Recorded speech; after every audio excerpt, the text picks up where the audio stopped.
first in the league in fast break points. Clark connects on a deep three. The WNBA might not have the same high-flying dunks as the NBA, but to say it wasn't fun to watch before Clark? Come on, disrespect to the Brianna Stewarts, the Sue Birds, the legends who paved the way. But yeah, Clark's a whole new level of attention. There's never been a women's baller who's blown up like this.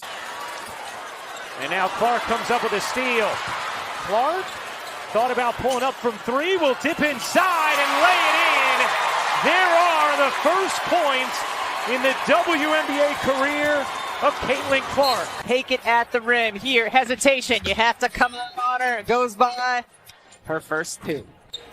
She's got the entire sports world buzzing, and that's a good thing. Finally, casual fans are talking WNBA, something that felt impossible before.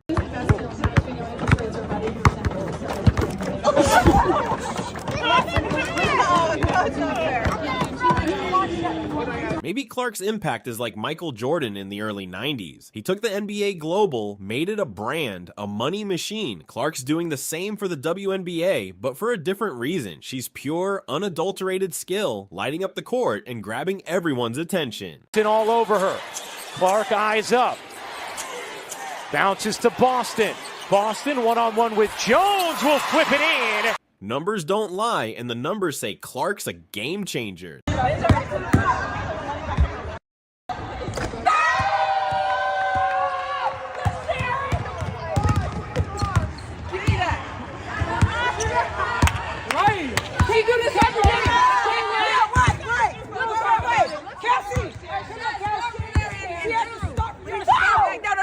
She needs to start all the way back there because her regular shots start right here.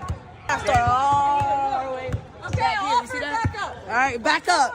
The WNBA's attendance is soaring, the spotlight's finally on, and Clark's the spark that ignited it all. She's become the face of the league, the ambassador women's basketball desperately needed. But hold on, is everyone celebrating Clark's success? Not quite. Reality is coming. Okay. You know, there's levels to this thing, and that's just life. We all went through it. Apparently, some veterans aren't thrilled with the rookie stealing their shine. Take Lynette Woodard, a college scoring legend in her own right. When Clark shattered Woodard's record, well, let's just say the reaction wasn't champagne and confetti. Let's unpack this Woodard situation. I am the hidden figure, but no longer now. My record was hidden from everyone for 43 years. 43 years. I don't think, I'll just go ahead and get the elephant out of the room. I don't think my record has been broken because you can't duplicate what you're not duplicating. And so unless you come with a men's basketball and a 2-point shot, hey, you know.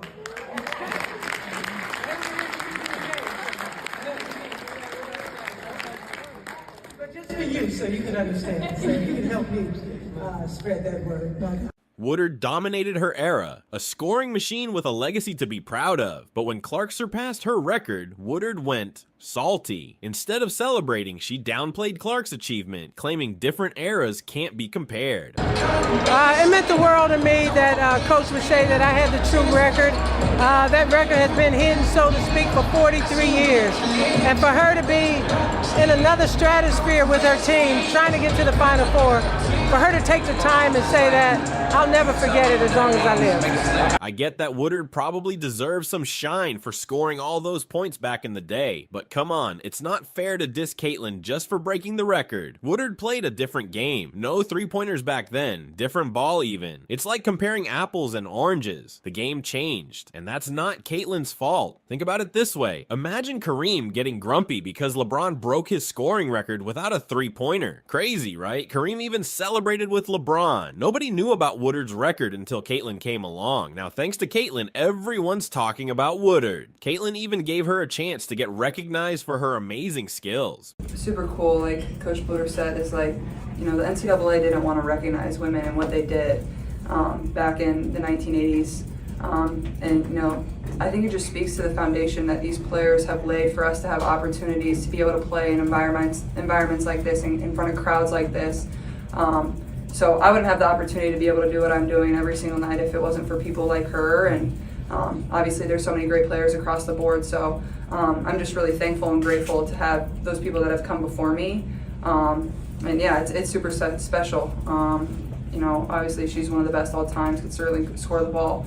But I think it just shows, you know, Title IX is not that long ago. 50 years is not that long ago. And I think it just still shows the room that we have to improve, and where women's sports is going is a really great place. Maybe Woodard should be thanking Caitlin instead of getting upset. Here comes another basketball champ throwing shade at Caitlin. Seems like Cheryl Swoops, another super famous WNBA player, isn't exactly thrilled about Caitlin holding the scoring record. Just like Woodard, Swoops is saying things like it's only because she played more games to downplay Caitlin's achievement. Did Swoops really just say that? At first, you might think she's spilling the truth, what with her strong voice and all. But nope, a quick Google search shows Swoops is totally wrong, like way off. Caitlin actually beat the record in fewer games. See this graph? Plum's record was 139 games, but Caitlin crushed it in just 126. Swoops might have been convincing, but the facts don't lie. Hold on a sec, that doesn't sound right. Swoops said Caitlin was chucking up 40 shots a game to score all those points? But a quick Google search shows Swoops might be messing with us. Apparently, Caitlin only averaged like 18 to 22 shots per game in college, way less than 40. Seems like being a great player, like Swoops, or a rising star like Angel Reese doesn't guarantee you can teach the game. See, the reason why I brought up Reese in the conversation is that she too has been low-key Caitlin. Reese seems salty about Caitlin. Even though Reese's team won the state championship, Caitlin somehow snagged the top spot in the draft. Like, what? On top of that, she gets picked over Reese. Talk about a burn. It seems like everyone these days is hating on Caitlin because she's so popular. From the old-timers to the rookies and even the veterans, everyone's got something to say. Speaking of veterans, Lexi Brown's been throwing some shade at Caitlin too, about that whole thing with Ice Cube offering her a bunch of money to play. Here's her take on it. The real question is, why diss Caitlin about it? Caitlin got offered a ton of money for a few games, right? Lexi's been grinding for years, making way less. Instead of all this drama, Lexi should have just been straight up, you know, tell Caitlin the pros and cons like a real friend. Take that $5 million and then dominate the WNBA when the season rolls around. But listen, Lexi might be a little salty. A rookie getting that kind of cash for just a few games. Lexi must be living under a rock. Caitlin hasn't exactly gotten a warm welcome. She wasn't picked for the Olympics even though she's a baller. This rookie is crushing it anyway. She's averaging a ton of points, rebounds, and steals. Rookie of the Year written all over her. Meanwhile, everyone's throwing shade at her. Lexi Brown's tripping about that Ice Cube offer, and it seems like the whole league is jealous. Maybe they're mad a rookie could make more than them in a few games. Whatever the reason, the hate only seems to be making Caitlin stronger. She's proving them all wrong. You gotta wonder, will the haters ever chill? So what do you think? Was Caitlin robbed of her Olympic spot?